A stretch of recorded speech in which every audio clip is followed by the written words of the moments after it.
Vamos por partes, ¿no? En primer lugar, digo, para no caer justamente en teorías de la conspiración que sí existen y que sí hay que hacer todo lo posible por evitarlas.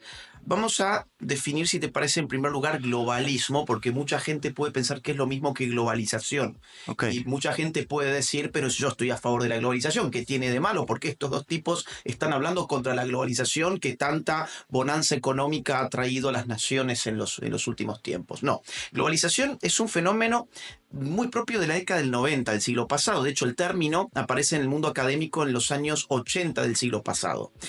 ¿A qué refiere globalización? Sobre todo a la aceleración de las conexiones comerciales y financieras en el mundo posibilitadas por la explosión de nuevas tecnologías que acontecen en la segunda mitad del siglo XX. Poder tocar un botón y contratar a un tipo que está en la India, tocar otro botón, mover tu capital de un país a otro, tocar un botón y que te manden mercancía desde la China hasta tu casa. Ese tipo de cosas enmarcan lo que conocemos habitualmente como globalización.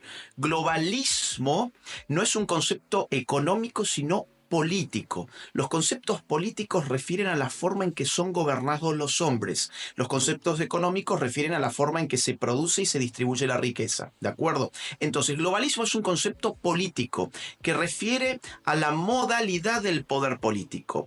¿Dónde estaba concentrado el poder político desde el siglo XVII aproximadamente hasta nuestro siglo XXI? En una organización llamada Estado. El Estado moderno, definido territorialmente, es decir, cada Estado ocupa un territorio sobre el que ejerce soberanía y por lo tanto determina sus marcos normativos y reclama independencia tanto hacia afuera como hacia adentro. Esa es la naturaleza del Estado desde el siglo, insisto, XVI o XVII, más o menos hasta el XXI. Ese esquema de poder político está mutando porque el poder de definir las normas está viajando rápidamente hacia organizaciones no estatales que son los organismos internacionales. Entonces, ahí empezamos a ver que Naciones Unidas, por ejemplo, que se había configurado a partir de 1945 como una organización global para prevenir la guerra y garantizar la paz en el mundo, empezó a generar una serie de organismos especializados que se parecen mucho a los órganos especializados de los Estados-nación. Por ejemplo, un Ministerio de Salud, bueno, tenés la OMS, en el caso de la ONU. Por ejemplo, un Ministerio de Cultura, tenés UNESCO en la ONU. Por ejemplo, un Ministerio de Economía, bueno, tenés los órganos económicos de las Naciones Unidas, como el Banco Mundial, el FMI, etcétera.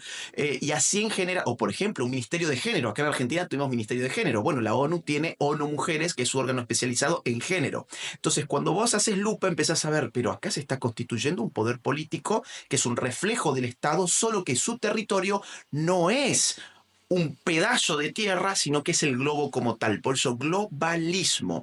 Ahora, ¿esto significa que haya un gobierno mundial que ahora lo esté controlando todo? No, significa que en todo caso existe de manera embrionaria, que están puestos los cimientos y que el futuro, la historia está abierta a que eso se desarrolle y aumente su poder o que decrezca. La reciente victoria de Donald Trump es una, digamos, muy mala noticia para ese tipo de poder.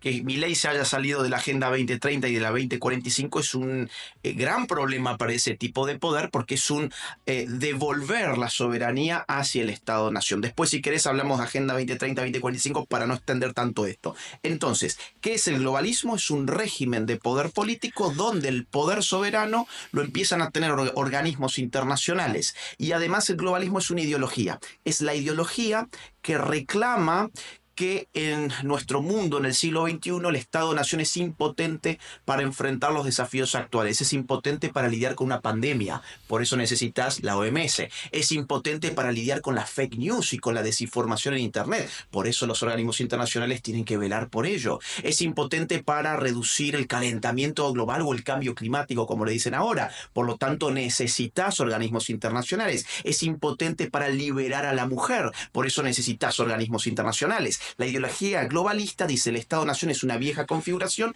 ahora tenemos el salvataje o los salvadores, que son los filántropos que están en estos organismos internacionales.